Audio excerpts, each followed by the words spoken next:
As you guys know, I have a Nissan 350Z, and I also have a garage full of motorcycles, and I like to travel. I like to go up to Deals Gap once in a while.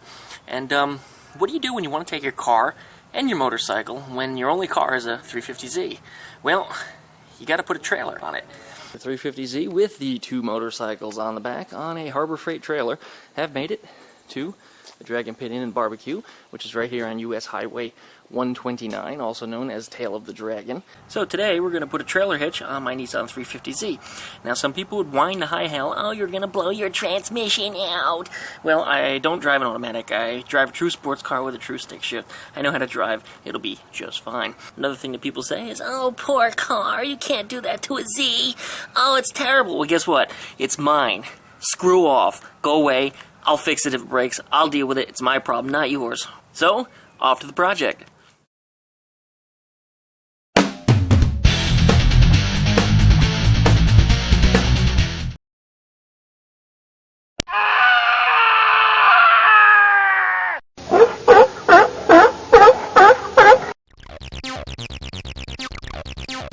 My 350Z is a 2005, but for any year 350Z, this particular hitch right here from Kurt will do the job for you. It's a part number 11493, and it attaches to, well, any 350Z except for the convertible. They say something is different on that, but I've never taken one apart, so I can't tell you yay or nay if it'll work, but because the convertibles do have a weaker body because they have no roof, I would not recommend it. I've got a taillight converter, which is powered from Kurt, which is a part number 59146. It has a 6-wire input as opposed to the standard 5-wire input to convert to a trailer plug-in. I will show you how that works. This is your standard converter. So you have your right turn, stop, left turn, tail, and ground. Then you have your output to the trailer. Now, how mine differs from this one, using the Kurt adapter, is it has a 6th wire that goes directly to the battery. Now, this is very, very important on a vehicle that's not designed to tow a trailer because it uses the battery wire to supply wire to the taillights on a trailer rather than straining your vehicle's electrical system. So if your vehicle is not intended to tow a trailer from factory, this is the unit I would definitely recommend. And lastly, we got a trailer hitch ball, 1 7/8 inch, has the appropriate mount size to fit into the receiver, and that should do the trick. All in all, total package deal for all this stuff, bought separately. I think I paid about $140. And as you know, I only buy things when I find a deal. Up underneath the rear fender is a bolt up under here. I don't know if you can see that, but it's right there. You get that one out. There's also a bolt that is under here, right up there. And if you have mud flaps, you'll have to remove that first. I had them, and you can see the dirty stripe that's there from them. Up under the rear bumper, you can see the little plastic clips here. There's one on each side. You make sure you pop those out. To remove the taillight, you remove these 3 little plastic covers that you see here. And once you got them popped out, there's 10mm bolts underneath. Now to remove the taillight, grab it right about here, and you start to pull the clips out, and it pulls outwards, not up. It goes out to the outside of the car. And of course, once you've got that out, you can disconnect your wiring underneath here. Beneath the taillight, there's a screw. Remove that screw. And once you've got those out, you go along here, and you'll see that there's some white plastic clips. You gently pull on the bumper, and it will come out of those, at least in my experience. You may have to gently pry those plastic clips apart with a screwdriver to get them to pop. Don't pull too hard, you will break them. Then you disconnect the turn signal lights right there, and then you pull off the whole bumper. Grab it right about here on both sides and pull straight back. Okay, now that you have the bumper cover off, you got to remove the 4 bolts from the actual aluminum bumper itself. Each one of these is a 12mm. And then there's 4 more on the other side, also 12mm. Once you got those removed, the entire bumper will come right out. Now that I've got the bumper actually out, there is 6 more 12mm bolts, all up here in these holes. Get those pulled off next. Now, before you start screaming, why the hell did you take these brackets off? The reason why is because they're not welded very well. They were never intended to carry a trailer. So, there's spots that are just missing welds, because they're not intended for that type of strength. So we're going to have them reinforced by welding them all the way around all the seams that are inside of here, entirely all the way around that bracket, all up inside of there, to make these a lot stronger than what they are. before remounting them and putting the bumper back on. This to the welding shop.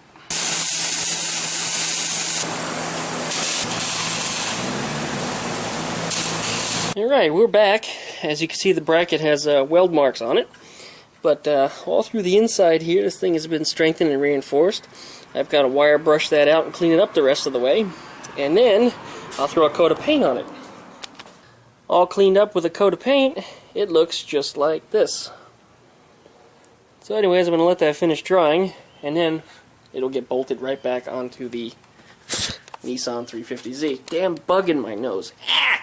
Next, we got to put the bumper brackets back on, and you see there's 6 holes, 6 big holes, 1, 2, 3, 4, and then 5 and 6 on this side, that need to be remounted to the car.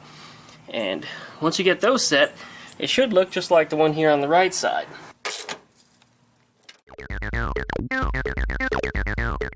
Next, you want to find the center of your bumper beam. So using a tape measure, get clever and measure that up. Next, you want to find the center of your hitch receiver. So I found the center, and you can't really see, well, you can see the mark. There it is. The 2 of those are going to line up just like so. Then using a Sharpie, I got underneath here, and in the 2 holes on the bottom, I marked them. That's where we're going to be drilling 1/2-inch holes.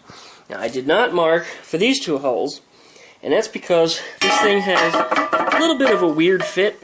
You want to make sure that the receiver is tight up against the bumper, and then we will work on these 2 afterwards, and they'll take up the slack. So first we're going to get to drilling these 2 holes. Alright, I got the holes drilled out. I used a tapered drill bit that drilled them to just a little bit larger than 1/2 inch. So that way we can get the 1/2-inch bolts through it. We are ready to put this hitch together. The receiver is now going to go on just like this. And as you can see, hole number 1 lines up and hole number 2 lines up. And I drilled them just a little larger on purpose, just in case these things weren't straight and I did have a little bit of an issue getting the bolts in. But that's going to get that going for us. The next thing we got to do is we got to fish these bolts, carriage bolts, and the little washer, well, big washer I should say, from the inside of the bumper beam to come down out into the receiver. Now this fish wire that's attached to it, you can see, it's threaded onto the bolt, and it goes on just like so. So what I have to do is I have to push in the straight side of the wire and have it go through the end of the bumper beam and out through the hole to where I will pull this through, and then once it's through, of course, we can put the nuts on the bottom. Now gravity makes this job a little easier. So if this were on the car, I could probably pull this through a little bit better. But here it comes, and there's the bolt.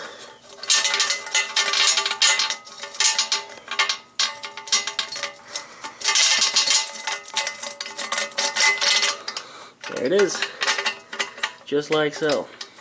Now be sure you've got a firm grip on it, because if you let go, it falls down inside the bumper beam, and you got to start over again. Okay, we've got at least one of the bolts through the receiver and through the bumper beam. I have to fish one through for the other side.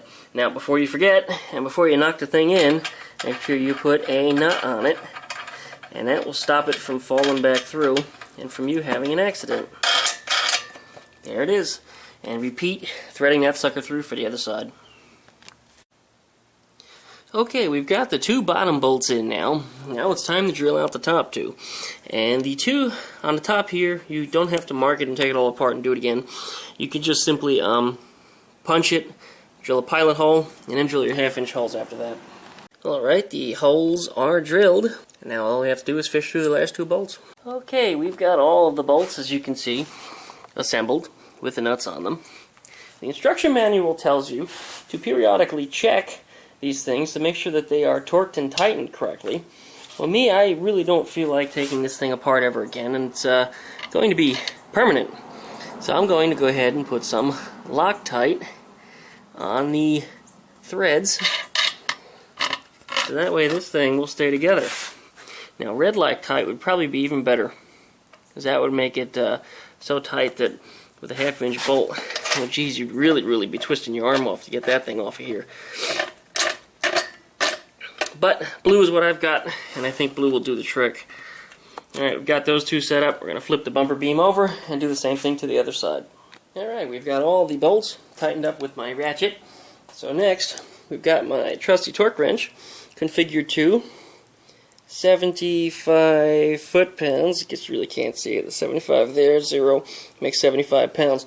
So we're going to use this sucker to torque those suckers down. Okay, this is a clicking torque bar, and unless you're King Kong, I wouldn't recommend doing this off the car as I'm doing here. But you just simply tighten the bolts until the wrench clicks, and that means they're tightened to where they should be. 75 foot-pounds. Okay, both of the bumper brackets are remounted. Now it's time to put the bumper beam back on. There's a little threaded stud on each bumper bracket. And once you lift the beam up, there should be 2 holes that line up with those, which makes it real easy to just simply drop the bumper beam in place.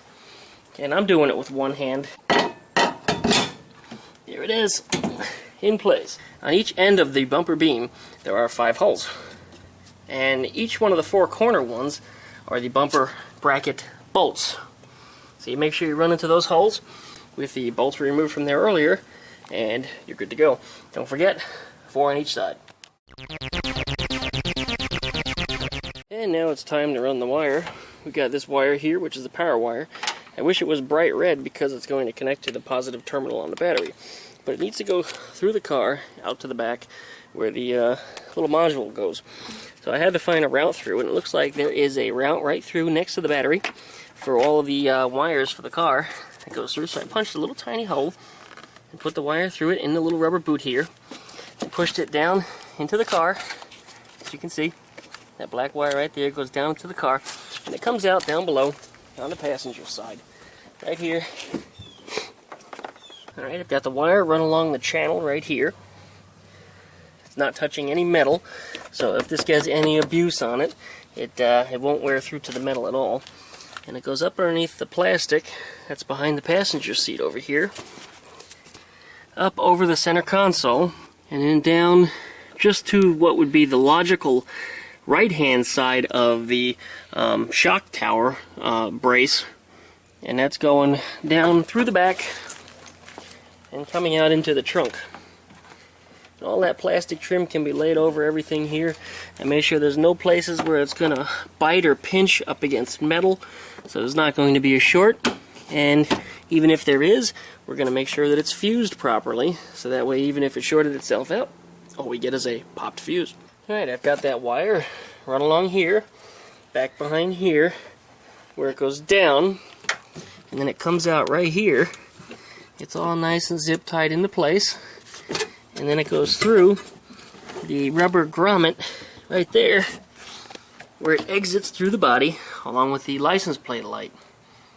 So that's my hot wire. Next, we have to mount the module somewhere on the back side of the car, closer to the driver's side, because the one green wire here has to loop all the way over to the passenger side, but the rest of the wires are short and are intended to go to the driver's side.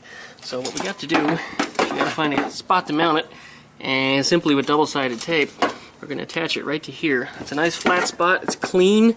I've already cleaned that. You make sure you do, otherwise this won't stick. So do that. Anyways, I finished hooking up the wires. As you know, they all hook up on the driver's side, with the exception of the one green one, which hooks over to the turn signal on the right-hand side.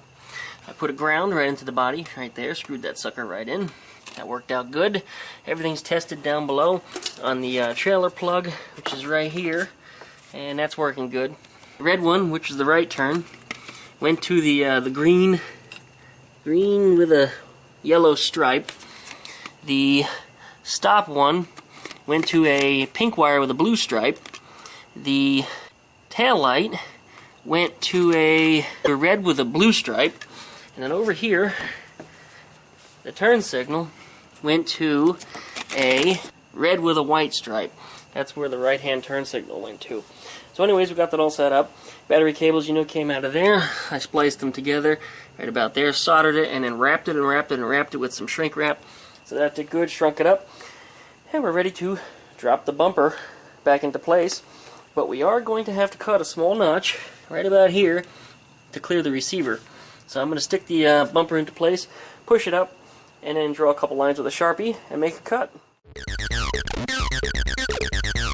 Alright, the bumper is popped on, as you can see, and I've got 2 lines made down below here by the receiver that have to be cut to make sure that this sucker fits. And there it is with the notch cut. I just simply used a hacksaw, cut down both sides, and then folded the piece in question up underneath. Get it up and out of the way, and if the thing ever decides to come out, I suppose I could put that back down and clean it up, make it look like it's whole again. So anyways, that's where it's going to be. Put your tail lights back in the way you took them out by simply pushing the bulbs back into their respective positions, and then taking the tail light and pushing it from the outside into place, and you'll hear the little snaps click in. And then run your bolts. 1, 2, 3. Do the same for both sides. And don't forget to put your little caps back in that cover those bolts. And lastly, for the finishing touch. There it is.